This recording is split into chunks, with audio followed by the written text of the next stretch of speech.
அண்மை செய்தியை பார்த்துக் கொண்டிருக்கிறோம். ஜம்மு காஷ்மீரில் நடைபெற்ற துப்பாக்கிச் சண்டையில் ராணுவ வீரர் உட்பட 5 பேர் உயிரிழந்திருக்கிறார்கள். 4 தீவிரவாதிகள், 1 ராணுவ கேப்டன் என மொத்தம் 5 பேர் உயிரிழப்பு ஏற்பட்டிருக்கிறது. இது பற்றிய மேலும் விவரங்களை வழங்குவதற்காக எமது செய்தியாளர் ரமேஷ்குமார் இணைப்பில் இருக்கிறார்.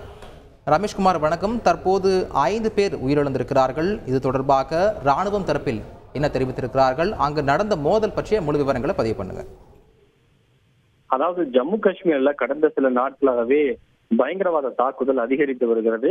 இதன் காரணமாக பாதுகாப்பு படையினர் என்று கூறுகின்ற போது அதில் ராணுவமும் அடக்கம், ஜம்மு காஷ்மீர் காவல்துறையும் அடக்கம், துணை ராணுவ படையும் அடக்கம், இவர்களெல்லாம் சேர்ந்து ஒரு தேடுதல் வேட்டையில் தொடர்ச்சியாக ஈடுபட்டு வருகின்றனர். அந்த தேடுதல் வேட்டையின் போது பாதுகாப்பு படையினருக்கும் பயங்கரவாதிகளுக்கும் இடையே துப்பாக்கி சூடு நடப்பதும், அதில் சில நேரங்களில் பலர் காயமடைவது, உயிரிழப்புகள் ஏற்படுவது போன்றவை கடந்த சில நாட்களாக அரங்கேறி வருகிறது. அந்த வகையில் தான் இன்றைக்கு ஜம்மு காஷ்மீர் மாநிலத்தில் இருக்கக்கூடிய டோடா என்ற அந்த வனப்பகுதி இடத்தில் பாதுகாப்பு படையினருக்கும் பயங்கரவாதிகளுக்கும் இடையே இன்று காலை துப்பாக்கி சூடு நடைபெற்றது.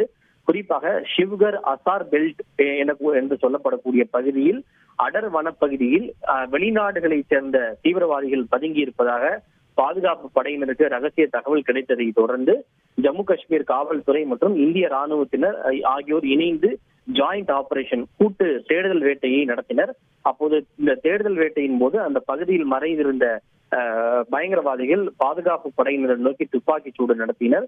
பதிலுக்கு பாதுகாப்பு படையினரும் அவர்களின் மீது துப்பாக்கி சூடு நடத்தினர். இந்த துப்பாக்கி சூட்டில் இந்திய ராணுவத்தை சேர்ந்த கேப்டன் ஒருவர் உயிரிழந்திருப்பதாக ராணுவத்தின் தரப்பில் தெரிவிக்கப்பட்டுள்ளது. அவர் 48வது ரைபிள் பிரிவை சேர்ந்த கேப்டன் என்று கூறப்பட்டிருக்கின்றது.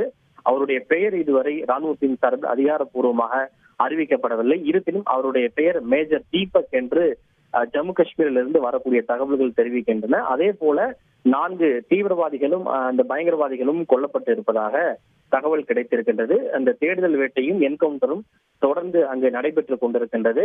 அந்த இடத்திலிருந்து ரத்தம் தோய்ந்த சில பைகள், அதே போல M4 கார்பன் என்று சொல்லப்படக்கூடிய நவீனமான துப்பாக்கி ஆயுதங்கள் உள்ளிட்டவையும் ராணுவத்தால் அங்கு பறிமுதல் செய்யப்பட்டிருக்கிறது.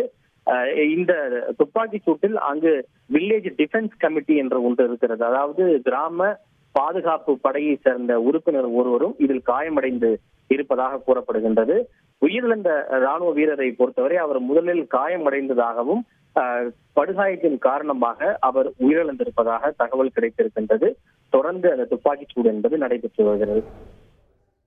முழு விவரங்களை வழங்கியதற்கு நன்றி ரமேஷ்குமார். செய்திகளை உடனுக்குடன் தெரிந்து கொள்ள உடனே சப்ஸ்கிரைப் பண்ணுங்க.